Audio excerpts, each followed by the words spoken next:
Assalamualaikum warahmatullahi wabarakatuh. Waalaikumsalam warahmatullahi wabarakatuh. Bismillahirrahmanirrahim. Alhamdulillahi rabbil alamin. Wal aqibatu lil muttaqin. Wala udwana illa 'alal zalimin. والصلاة والسلام على أشرف الأنبياء والمرسلين سيدنا ومولانا محمد وعلى آله وأصحابه المجاهدين الطاهرين أما بعد. Saudara-saudara kaum muslimin rahimakumullah. Salah satu kelebihan makhluk bernama manusia, yaitu bahwa Allah subhanahu wa ta'ala menghiasi hidup manusia ini dengan syahwat atau yang lazimnya kita sebut sebagai hawa nafsu. Inilah tenaga yang merupakan daya dorong yang melahirkan dinamika dalam kehidupan manusia, yang menyebabkan terus-menerus terjadinya perkembangan dalam sejarah peradaban dan kehidupan manusia. Hawa nafsu bisa melambungkan seseorang kepada puncak kejayaan, dan hawa nafsu dapat menenggelamkan seseorang ke dasar jurang kehancuran yang paling dalam. Pada surah Ali Imran ayat 14, Allah subhanahu wa ta'ala berfirman, A'udzu billahi minasy syaithanir rajim. Zuyyina lin-nasi hubbus syahawati minan nisa'i wal banin wal qanatiril muqantarati minadh dhahabi wal fiddah wal khaylil musawwamati wal an'ami wal harth. Dzalika mata'ul hayatid dunya. Wallahu indahu husnul ma'ab. Mari kita perhatikan ayat ini lebih dekat lagi. Allah subhanahu wa ta'ala menjelaskan, Zuyyina linnasi hubbus syahawat. Makhluk manusia itu dihiasi dengan hawa nafsu. Dengan kata lain, hawa nafsu adalah perhiasan. Manusia tanpa hawa nafsu sama saja dengan orang yang tidak berhias, monoton, tidak mempunyai perkembangan dalam gerak kehidupannya. Tetapi kalau hawa nafsu adalah perhiasan, maka jika kita berbicara soal perhiasan, ada dua hal yang harus menjadi catatan pokok. Pertama, kapan satu perhiasan boleh kita pakai? Yang kedua, di mana perhiasan itu harus kita pakai? Kalau saudara berdandan rapi, pakai sepatu dengan kaos kaki, celana, jas, pakai dasi segala macam, tapi itu saudara lakukan pada saat saudara akan pergi ke WC, maka saudara sudah memakai perhiasan tidak pada waktu yang tepat. Begitupun sebaliknya, kalau jam tangan saudara pakai di kaki, kopiah saudara pasang di kaki, lalu sepatu naik ke atas jidat, maka saudara memakai perhiasan tidak pada tempatnya yang tepat. Demikian juga sifat yang bernama nafsu. kapan dia boleh diperturutkan, di mana dia boleh disalurkan. Adalah tugas daripada agama untuk mengatur syahwat atau hawa nafsu. Lihatlah kehidupan malaikat. Malaikat makhluk yang diciptakan Allah tanpa hawa nafsu. Maka kehidupan malaikat monoton. Malaikat tidak mempunyai peradaban dan kebudayaan.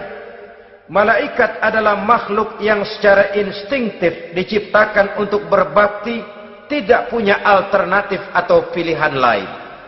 Saudara lihat, ada malaikat yang sejak diciptakan diperintahkan untuk sujud, sujud saja sampai sekarang, enggak bangun-bangun. Ada malaikat yang sejak diciptakan diperintahkan untuk tasbih, tasbih saja, yang lain tidak. Ada malaikat yang sejak diciptakan diperintahkan mencabut nyawa, nyawa saja urusannya, yang lain tidak. Pekerjaannya monoton, tetapi memang karena tidak ada hawa nafsu, tidak ada kecenderungan malaikat untuk nyeleweng. Belum pernah kita dengar misalnya ada malaikat Jibril korupsi ayat. Ini kelihatannya ayat bagus ini, nggak usah disampaikan kepada bawahan Muhammad, dipakai sendiri saja. Tidak. Kita belum pernah dengar malaikat maut keliru mencabut nyawa orang yang belum waktunya modar. Belum pernah. Malaikat itu ibadun mukramun, la ya'sunallaha fima amarahum wa yaf'aluna ma yu'marun. Maka kehidupan malaikat adalah monoton. Dinamika tidak ada, peradaban dan kebudayaan juga tidak ada. Andai kata bumi dan seluruh isinya diserahkan kepada malaikat untuk mengisinya, barangkali saudara tidak akan pernah kenal jembatan Semanggi, saudara tidak akan pernah kenal Monas, gedung-gedung bertingkat, gedung-gedung pencakar langit. Semua yang menggerakkan itu adalah karena manusia mempunyai hawa nafsu. Nah, kemudian pada kalimat berikutnya Allah memberikan rincian. Apa nafsu kepada apa yang paling menonjol dalam kehidupan manusia itu? Pertama, minan nisa, hawa nafsu kepada perempuan. Ini tentu yang ditujukan laki-laki. Dimanapun saja makhluk bernama laki-laki, kalau dia normal, tidak impoten, mesti suka kepada perempuan. Itu wajar, bin pantas alias normal. Tetapi tadi saya katakan di awal, nafsu kepada perempuan adalah perhiasan. Kapan makainya, di mana makainya, itulah tugas agama memberikan tuntunan dan aturan. Saudara-saudara kaum muslimin rahimakumullah, nafsu kepada wanita dapat mengantarkan seseorang kepada puncak kejayaan, tapi nafsu kepada wanita bisa menenggelamkan seseorang ke jurang kehancuran. Bergantung kepada latar belakang apa yang mendorong timbulnya syahwat tadi.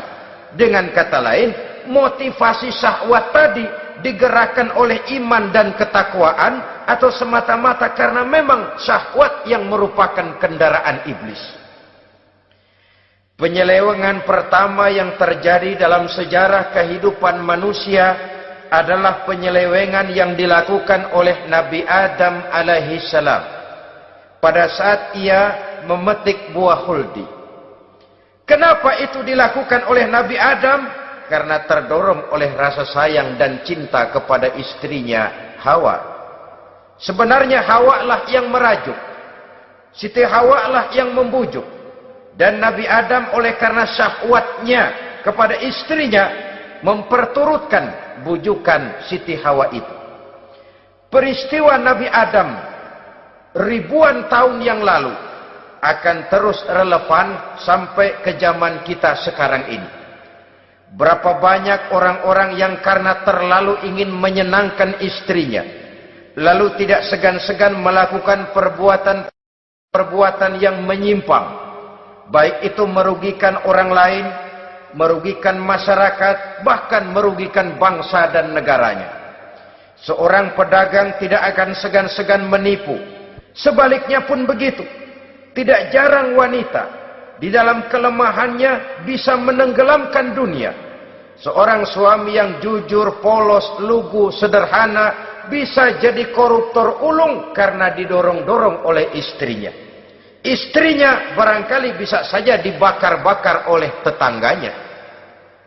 Suaminya jujur, sederhana, kepala bagian, tempatnya basah tapi melarat. Istri rupanya tidak sabar melihat gaya hidup yang makin konsumtif, persaingan yang makin tajam. Suaminya dikipas-kipasin. Kata istrinya, "Bang, tetangga sebelah kita lakinya pegawai kecil, Bang, tapi gelangnya kayak pelek beca. Abang ini kepala bagian tidak bisa membelikan saya macam itu, percumalah." Kata suaminya, "Ya bagaimana, Bu, gaji saya cuma segitu-gitunya. Ya namanya kepala bagian, apaan, kayak sabet dulu." Kalau sudah berpikir ke arah ini, artinya sudah ngipasi suaminya untuk melakukan tindakan yang tidak wajar. Saudara-saudara kaum muslimin rahimakumullah, sejak zaman klasik sampai kepada zaman kita sekarang ini, kita melihat kecenderungan syahwat kepada wanita ini. Julius Caesar yang katanya gagah perkasa ternyata tunduk di bawah kaki Cleopatra. Napoleon Bonaparte, the Lion of Europe, singa daratan Eropa, luas kekuasaannya, gagah perkasa tentaranya, kepada siapa dia tunduk? Ke bawah kakinya Margaret Josephine. Demikianlah di zaman kita sekarang, kita melihat di Jepang, betapa Perdana Menteri Uno didesak mengundurkan diri dari jabatan Perdana Menterinya oleh karena terlibat skandal dengan geisha. Kita juga melihat di Amerika, betapa Senator Gary Hart dari Partai Demokrat yang masih muda, jenius, diharapkan masa depan Amerika lahir dari tangannya, terpaksa mengundurkan diri dari calon presiden oleh karena terlibat skandal dengan Donna Rice. Kita juga menyaksikan betapa parlemen dan kabinet di Inggris sempat geger oleh karena skandal Pamela Bordes, pelacur kelas kakap yang melanglang buana mencari sasaran-sasaran kakap. Ini adalah kisah kejatuhan yang diakibatkan oleh hubbus syahawat minan nisa. Oleh karenanya benar jika Nabi kita menyatakan an-nisa'u imadul bilad, wanita adalah tiang negara. Jikalau baik wanita, baik negara. Jikalau rusak wanita, hancur negara. Kalau syahwat kepada wanita cuma semata-mata karena syahwat, maka seorang laki-laki akan memandang wanita cuma sekedar alat pemuas hawa nafsu. Nilainya rendah. Sedangkan agama kita mengajarkan ma akraman nisa'a illa karimun wa ma ahanan nisa'a illa laimun, kata Nabi. Tidak akan menghormati kaum wanita kecuali orang-orang yang terhormat, dan tidak akan merendahkan derajat kaum wanita kecuali memang orang-orang yang rendah moralnya.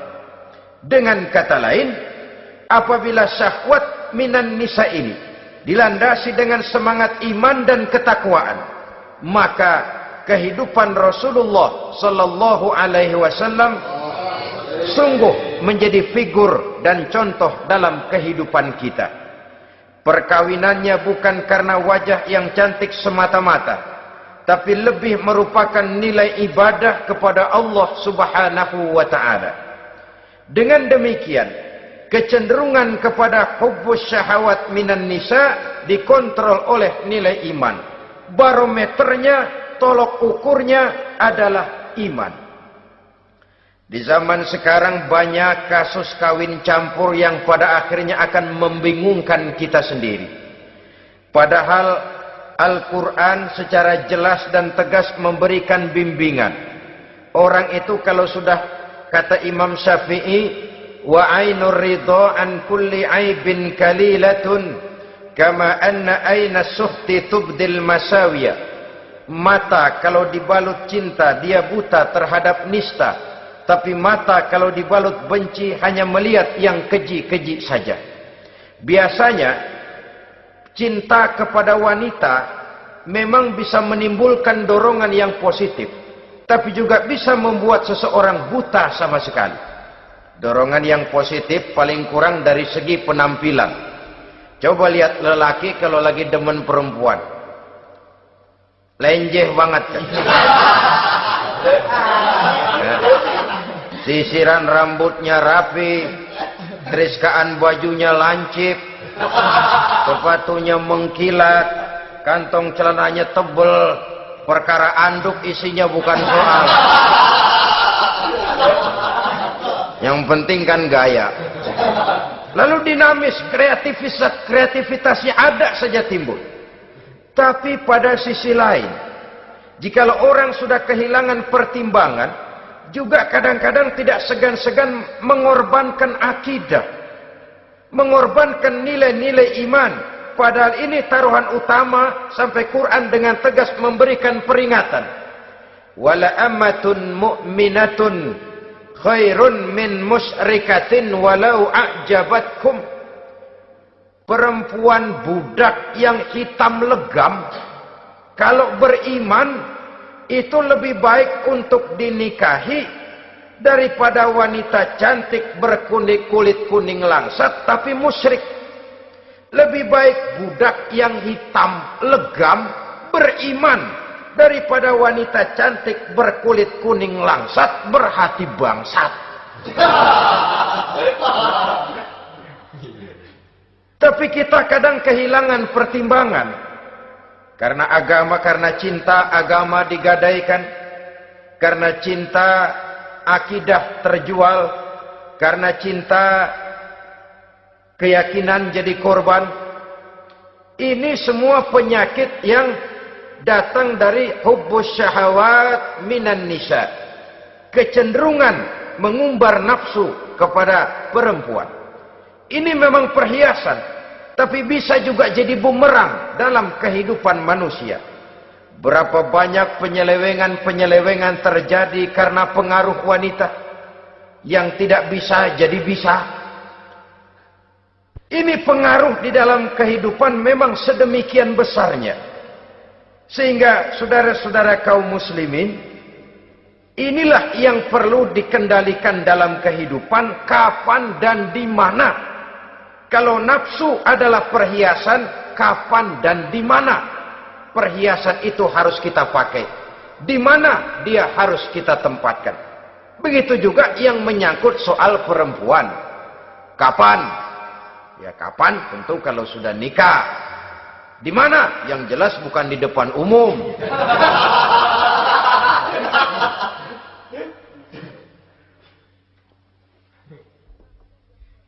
Ini nafsu yang pertama, minan nisa. Yang kedua, wal banin. Dihiasi juga manusia dengan kecintaan kepada banin.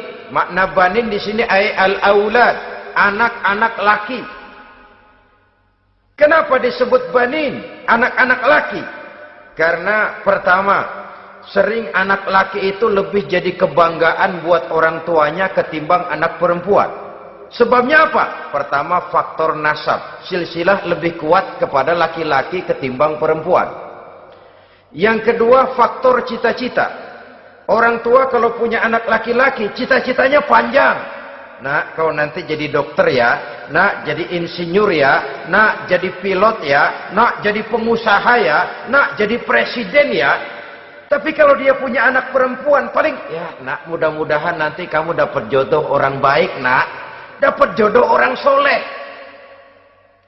Saudara-saudara, yang ketiga, anak perempuan itu kalau sudah berkeluarga biasanya pindah kepada lingkungan keluarga lain, sehingga orang berkata punya anak perempuan banyak sebenarnya seperti agen. Artinya ada yang mau bawa, kan begitu. Ada yang minta ambil, ada yang berminat buntel. Paling dia nengokin orang tuanya ya lebaran. Ya syukur kalau sebulan sekali atau seminggu sekali, tapi minimnya kan lebaran. Dengan demikian dari garis nasab ini lebih kuat al-banin ketimbang al-banat. Manusia dihiasi dengan kecintaan kepada anak-anak. Sering karena terlalu cinta kepada anak, kita menjerumuskan anak. Terlalu sayang kepada anak, segala maunya kita perturutkan tanpa kendali dan kendala. Akhirnya sifat yang demikian itu malah mendorong anak untuk manja, tidak percaya kepada kemampuan yang dimilikinya, selalu mengandalkan kepada kebesaran, kemampuan daripada orang-orang yang dibanggakannya itu. Dan dalam kondisi demikian, kedewasaan dan tanggung jawabnya akan lambat berkembang. Maka Allah Subhanahu wa ta'ala memperingatkan bahwa harta dan anak bisa menjadi fitnah.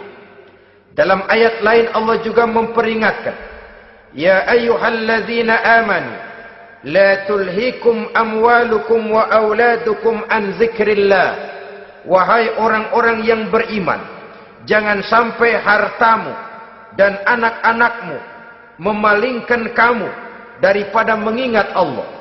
Jangan sampai kesibukanmu kepada anak dan harta benda menyebabkan kamu sampai lupa mengingat Allah Subhanahu wa ta'ala. Berapa banyak manusia yang tenggelam dengan melupakan Allah, jauh dari agama, jauh dari tuntunan syariat, oleh karena disibukkan oleh persoalan anak dan persoalan harta benda. Maka satu-satunya jalan, jikalau kita tidak ingin anak kita sampai memalingkan kita daripada mengingat Allah, nilai-nilai keimanan harus ditanamkan kepada mereka sedini mungkin. Dengan bekal ini, maka mereka, anak-anak kita, insya Allah tidak akan membuat kita orang-orang tua ini berpaling daripada mengingat Allah, berpaling daripada kehidupan beragama. Memang karena anaklah kita orang tua peras keringat banting tulang, pergi pagi pulang sore cari nafkah. Karena anaklah kita orang tua, kepala jadi kaki, kaki jadi kepala. Asal mereka bisa menikmati hari depan yang lebih baik dari yang kita nikmati sekarang ini. Tapi berapa banyak juga orang-orang tua yang tidak sadar akan amanah berupa anak ini. Mereka lalai, mereka bersikap masa bodoh, padahal tidak akan ada yang tidak dipertanggungjawabkan di hadapan Allah Subhanahu wa ta'ala. Orang tua bisa mendapat pensiunan pahala kalau anaknya tumbuh menjadi anak yang soleh. Tetapi orang tua pun bisa saja masuk neraka karena anaknya menjadi anak yang kurang ajar dan orang tuanya sama sekali tidak pernah memberikan pendidikan yang sebagaimana mestinya. Saudara-saudara kaum muslimin rahimakumullah, kita tentu berharap memperoleh pensiunan pahala dan bukan mendapat tambahan dosa dari kekurang ajaran anak-anak kita akibat kita sebagai orang tuanya tidak pernah mau mendidik mereka. Dalam hadis ada diriwayatkan, ada anak kurang ajar, sembahyang tidak, puasa ibadah tidak, kenal Allah tidak, beriman pun tidak, dosa kelewat banyak, kejahatan berkarat. Di akhirat nanti disidang dia, ditanya, kamu kenal siapa Tuhanmu? Tidak. Kamu tahu siapa nabimu? Tidak. Kitab sucimu apa? Tidak tahu. Kiblatmu di mana? Tidak ada. Kamu sholat? Tidak pernah. Kamu puasa? Tidak pernah. Wah, kalau begitu kamu rusak sekali, kamu neraka. Anak ini mengajukan protes. Saya menuntut keadilan. Benar saya tidak kenal siapa Tuhan saya. Saya tidak tahu apa kitab suci saya. Saya tidak pernah mendirikan sholat. Tidak pernah melaksanakan puasa. Pendeknya tidak ibadah dan tidak iman. Tapi semua itu terjadi. Sebab-sebabnya tidak lain karena orang tua saya tidak pernah mendidik dan mengajarkan saya. Orang tua saya tidak pernah mengarahkan saya ke jalan itu. Sampailah saya seperti keadaan yang sekarang ini. Orang tua saya enak-enakan ngaji, saya teler diantepin aja. Orang tua saya memegang kitab, saya megang botol.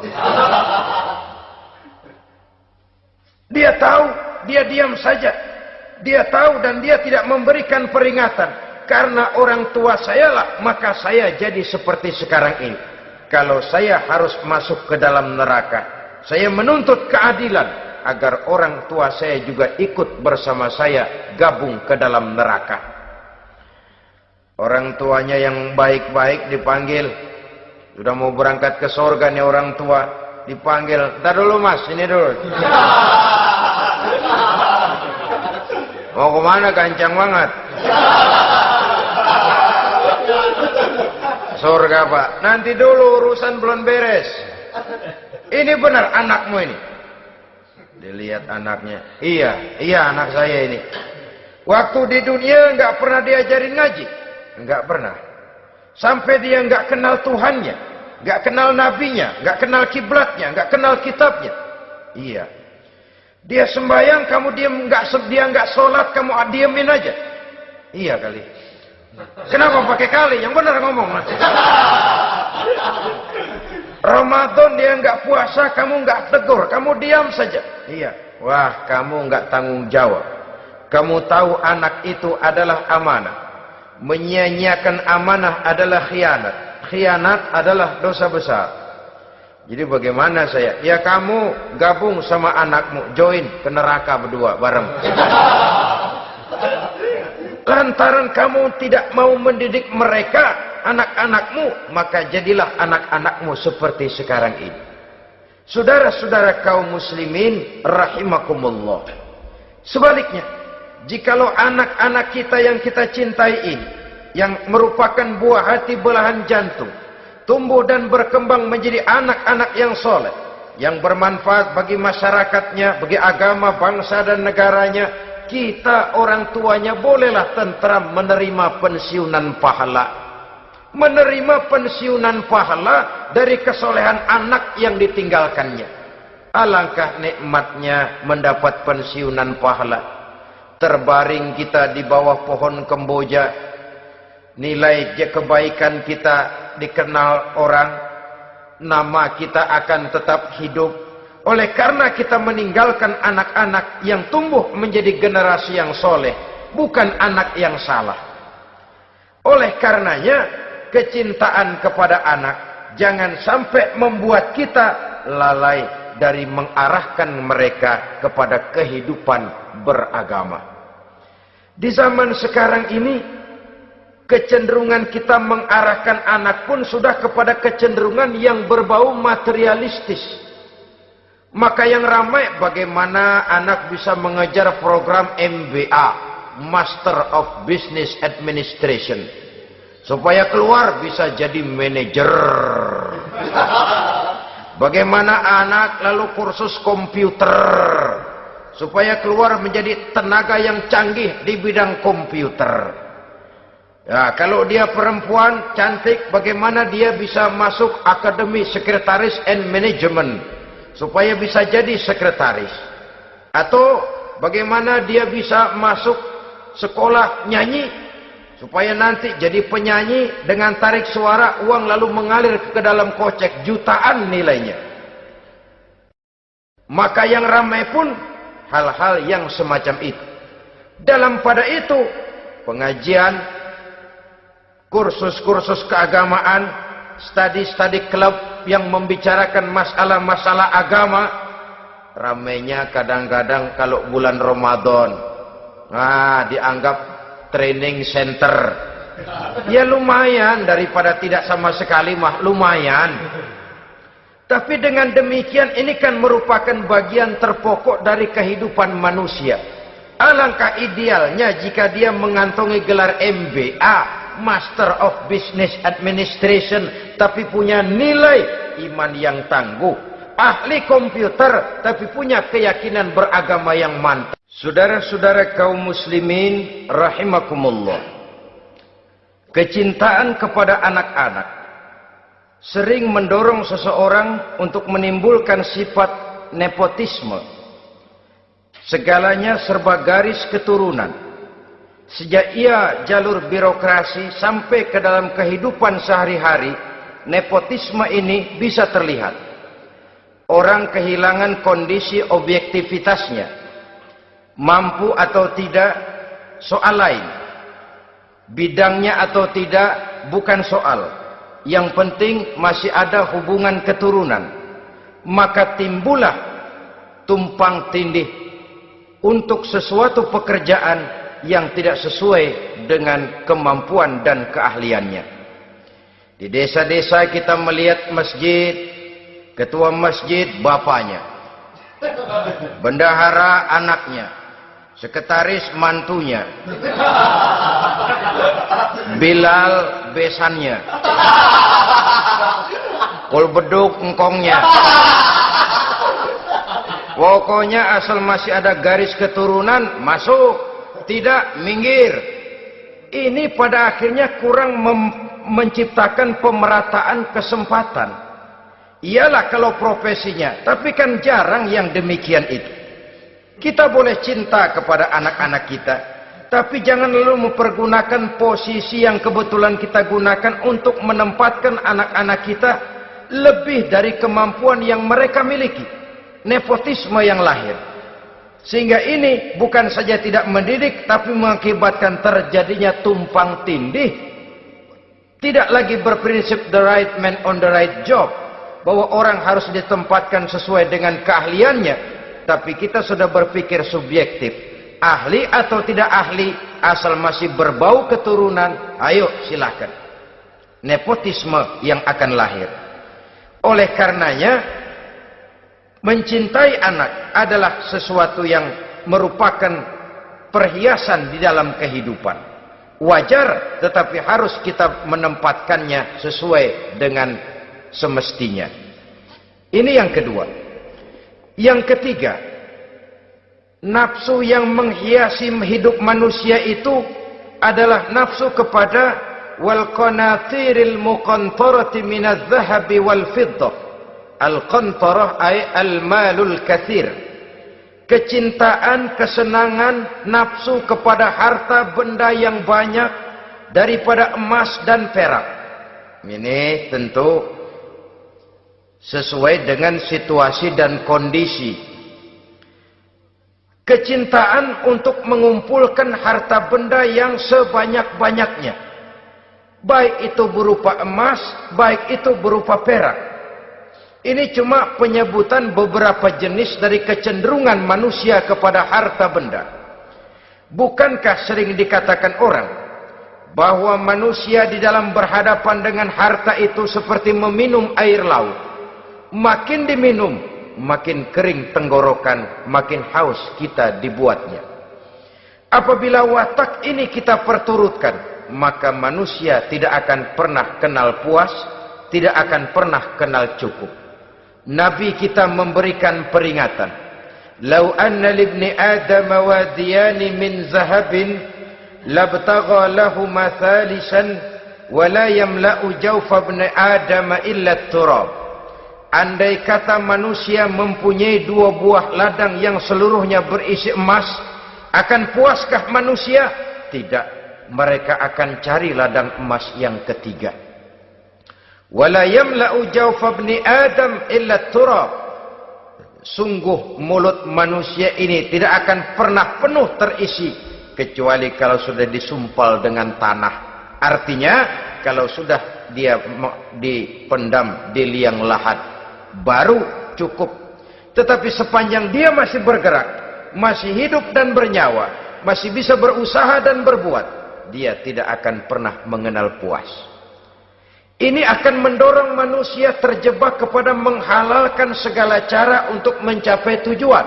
Yang penting kaya, kan begitu. Dan cepat. Sebab sekarang orang sering motong kompas. Yang penting kan cepat kaya. Soal cara, kalau jujur aja mah, sampai kapan mau kaya? Perkara itu renten, bukan soal. Perkara itu judi, tidak jadi masalah.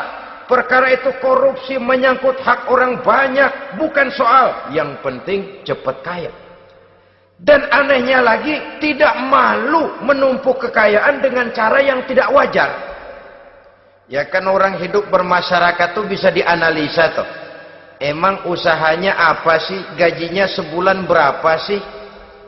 Kok bisa gitu-gitu bener sih? Dari mana sih? Secara langsung orang tidak berani bertanya, tapi dari mulut ke mulut akhirnya tersebar jadi rahasia umum. Si Ano kan punya Ano, dia Ano, Anonya seano.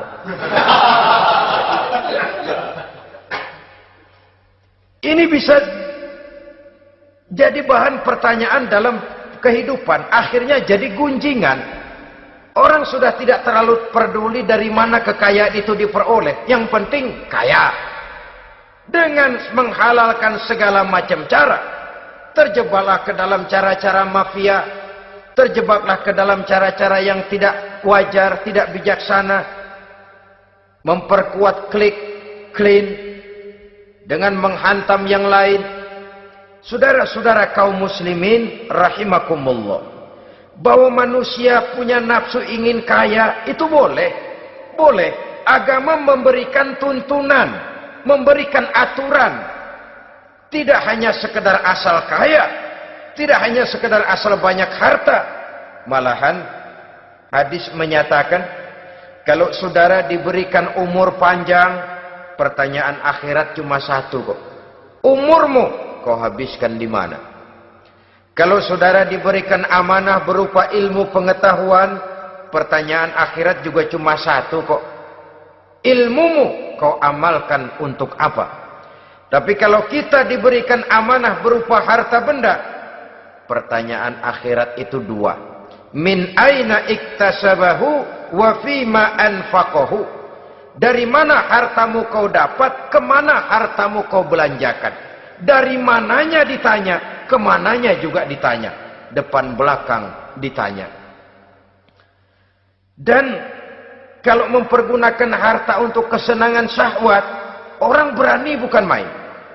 Tapi kalau untuk kepentingan agama, yang hakikatnya untuk kepentingan dirinya sendiri, berat seperti nyabut bambu dari ujung. Orang kalau menyumbang masjid 100.000, itu kan zohirnya memberikan panitia masjid. Tapi hakikatnya kan dia nabung buat dirinya sendiri. Seolah-olah dia cuma berkata, Pak, tolong saya titip 100.000, ini untuk kepentingan saya di akhirat nanti. Silakan uangnya mau dibelikan semen, pasir, kaca, pintu, jendela, silakan. Saya cuma titip, ini untuk saya di akhirat nanti. 100.000 Pak. Zohirnya dia memberikan kepada panitia masjid, madrasah, pesantren, yatim piatu. Hakikatnya dia nabung buat dirinya sendiri di akhirat. Malah tabungan ini bukan SDSB namanya, SDBS. Sumbangan dana berhadiah surga, itu SDBS namanya.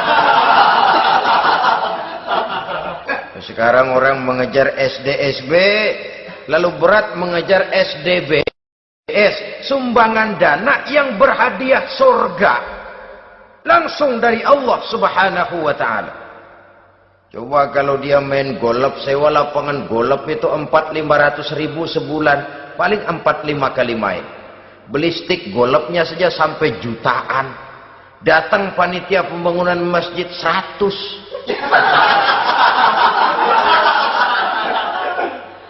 Minta didoain masuk surga lagi. Surga 100.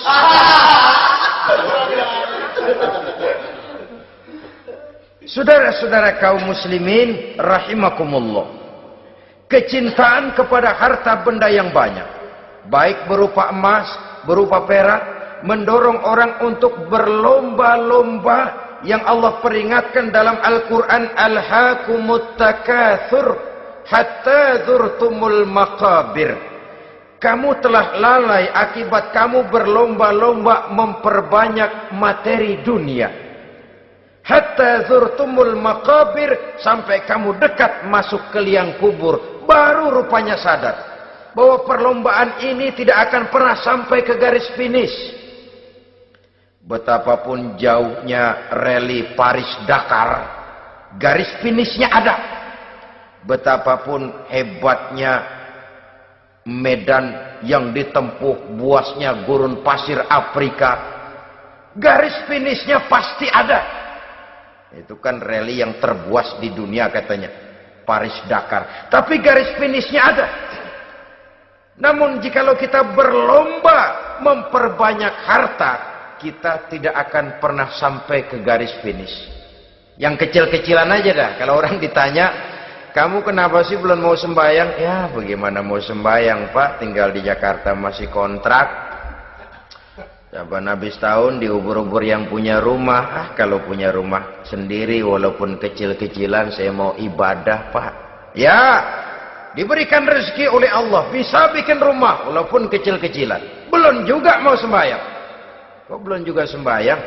Iya Pak, rumah emang udah punya sendiri, cuman kecil Pak. Atasnya atap, kalau hujan aja bocor.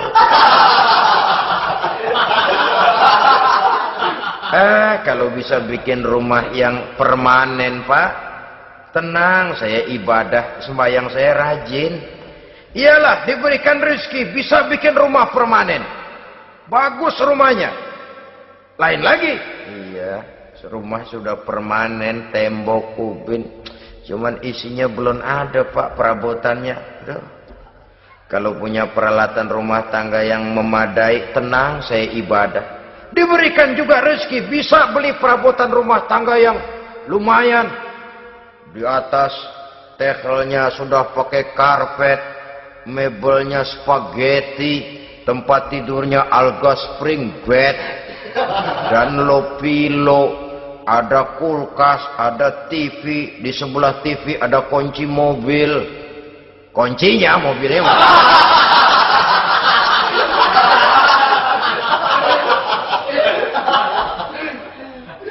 Bagaimana? Sekarang sudah cukup perabotan. Perabotan sudah ada Pak, cuman kendaraan belum punya ini. Kemana-mana masih ngukur jalanan aja. Kalau punya kendaraan enak, kemana-mana cepet Pak, mau ke masjid juga getap dah, rajin. Diberikan rezeki, bisa beli kendaraan. Lain lagi nanti. Sudah punya sepeda, pengen punya motor, kepengen punya mobil, kepengen punya pesawat terbang, pengen punya kapal induk. Sudah punya kebun, pengen beli sawah, sudah punya sawah, pengen punya gunung, sudah punya gunung, laut diborong. Perlombaan materi tidak akan pernah membawa kita ke garis finish. Karena sifatnya sangat abstrak, bahkan akan mendorong kita seperti gurita. Cenderung kepada penyakit tamak bin rakus alias serakah. Dengan demikian saudara-saudara, bahwa kecintaan kepada harta merupakan nafsu, dan nafsu itu adalah perhiasan, dia bisa menjadi daya dorong positif. Kalau dalam upaya memperoleh harta itu kita tidak akan keluar dari tujuan keridhaan Allah. Saya cari nafkah, tapi yang Allah ridho.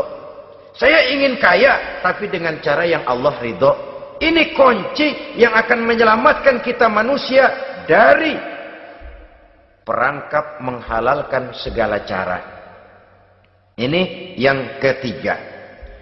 Yang keempat, dihiasi manusia itu dengan nafsu kepada wal khailil musawwamah, kuda yang bagus, kendaraan yang bagus, kuda yang terpelihara.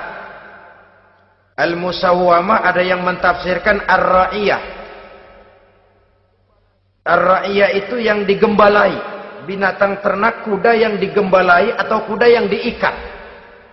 Artinya, kalau dulu kan yang namanya tuan-tuan tanah itu baru dibilang bejeger kalau kemana-mana naik kuda. Jet set zaman dulu itu udah kelompok jet set, itu kendaraan. Kalau sekarang baby benda, dulu mah kuda band.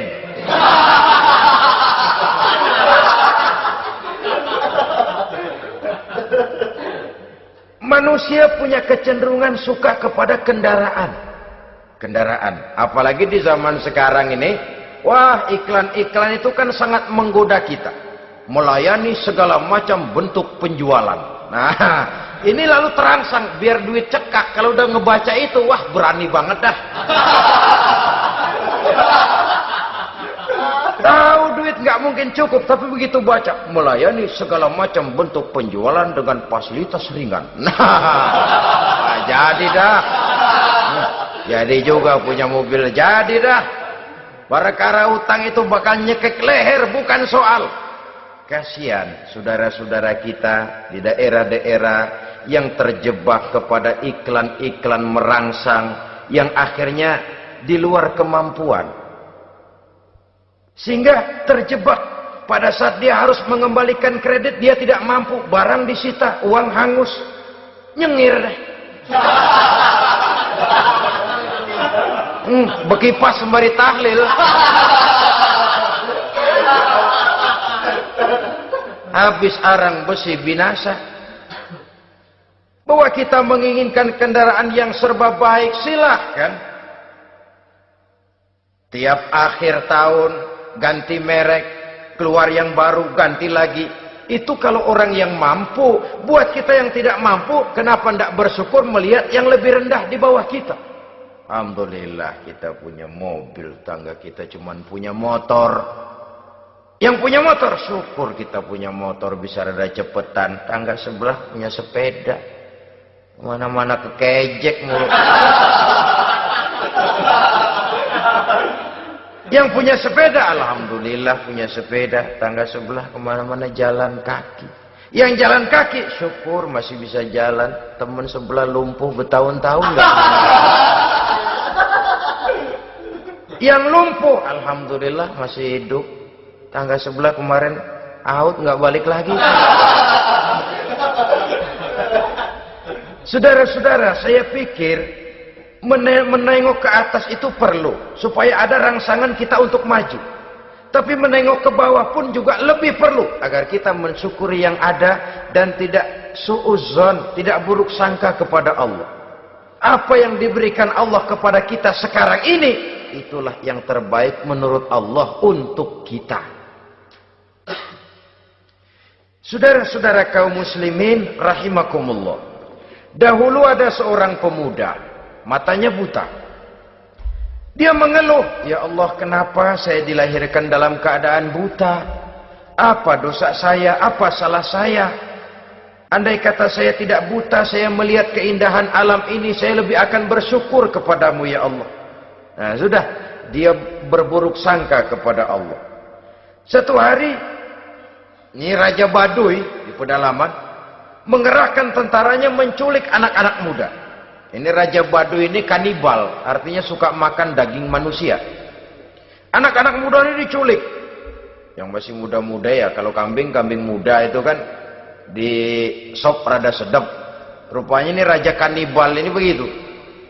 Anak-anak muda termasuk ya pemuda yang buta tadi itu kena culik. Ya sudah diculik, rawatlah di istana raja ini, diberikan pakaian bagus, dikasih makan serba enak.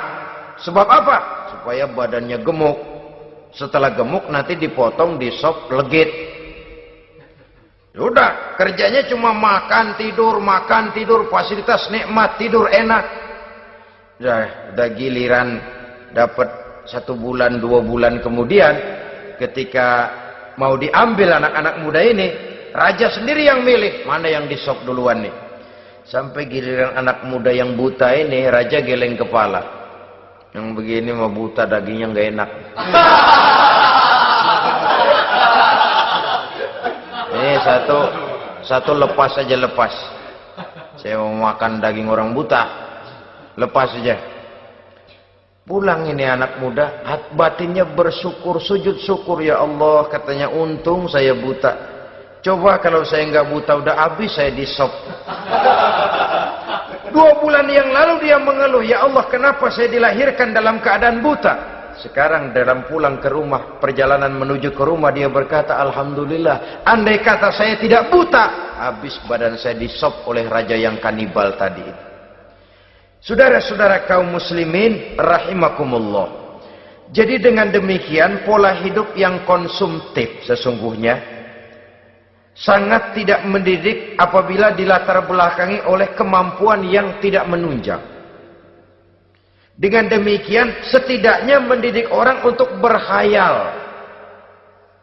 Anak-anak muda sama merek mobil ngerti banget dah, punya kagak? Ini BMW model terakhir nih. Nih kemarin gue ngeliat di sana, gue megang rame banget.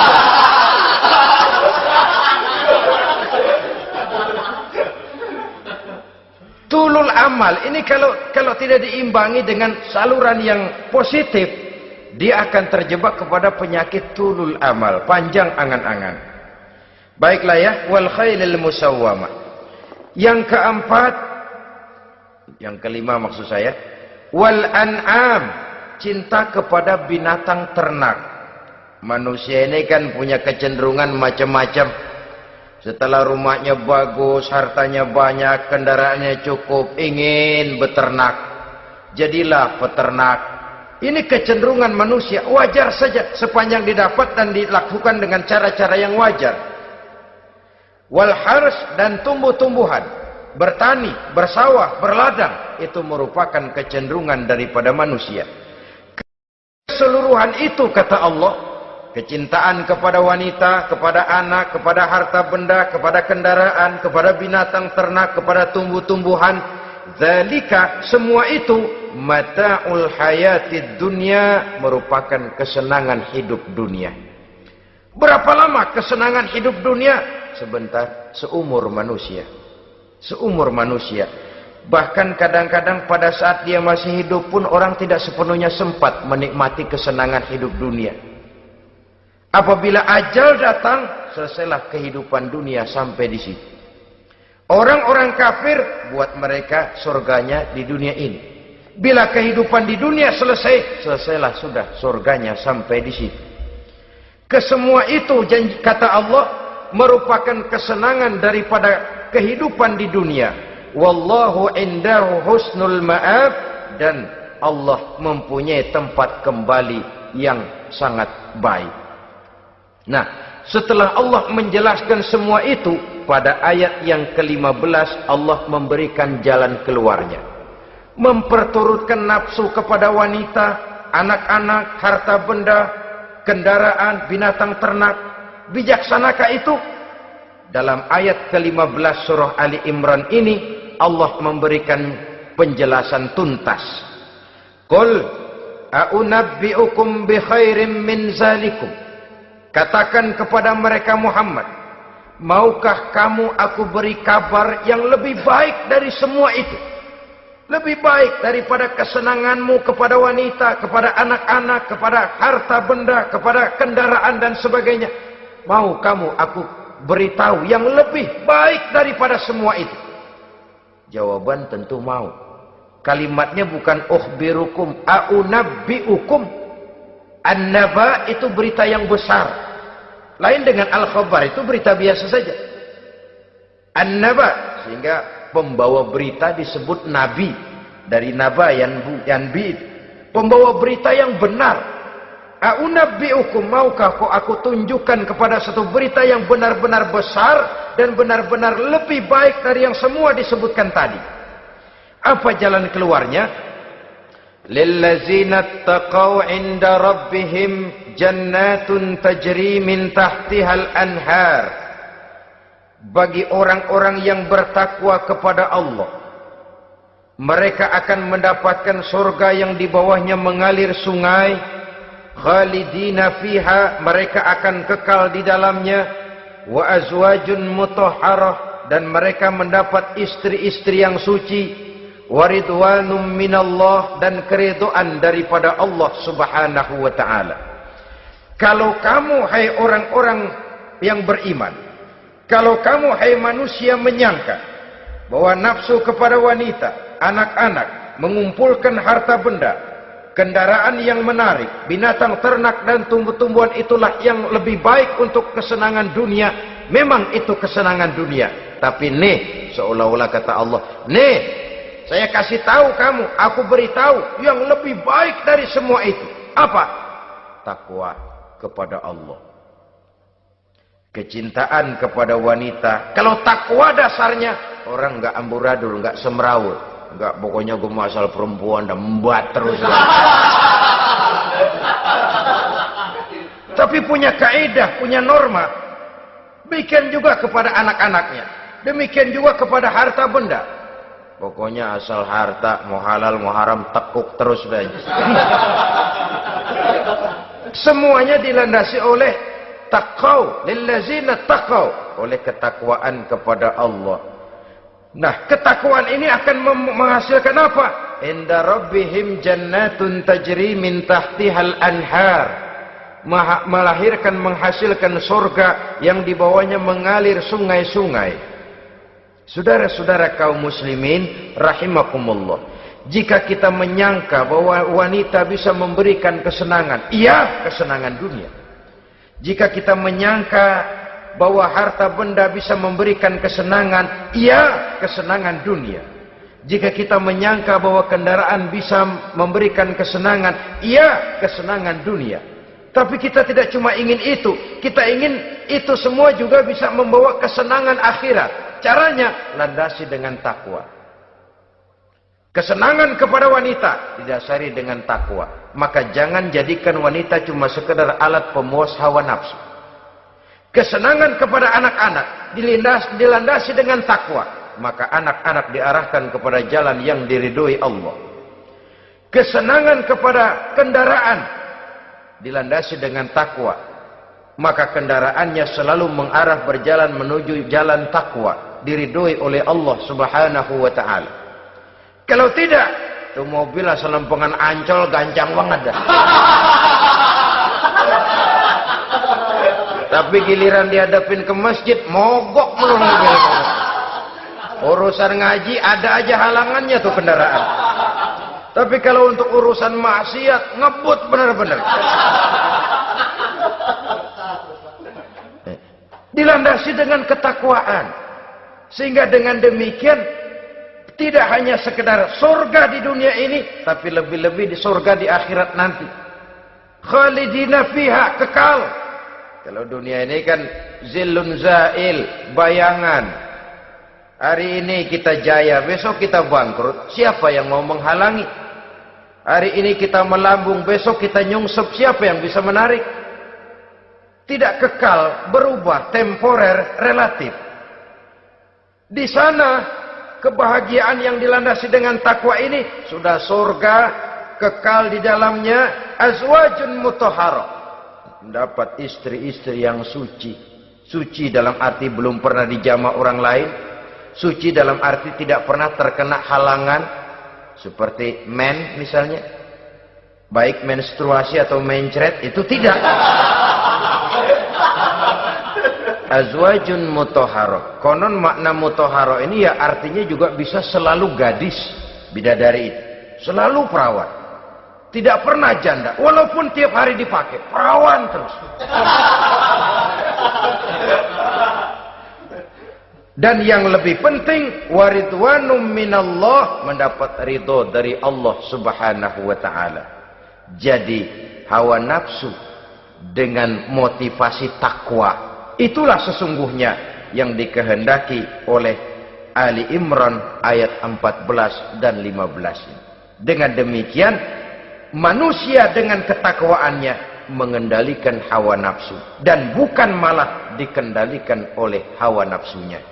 Sehingga dengan demikian seluruh fasilitas yang dimilikinya, baik itu berupa istri, anak, kendaraan, binatang ternak, harta benda, tanam-tanaman, seluruhnya semakin meningkatkan ketakwaannya kepada Allah Subhanahu wa taala. Mudah-mudahan kita bisa mencapai tingkat ini di mana kita hidup mampu dan sanggup mengendalikan nafsu, bukan malah dikendalikan oleh hawa nafsu. Terima kasih dan mohon maaf. Wassalamualaikum warahmatullahi wabarakatuh. Waalaikumsalam warahmatullahi wabarakatuh.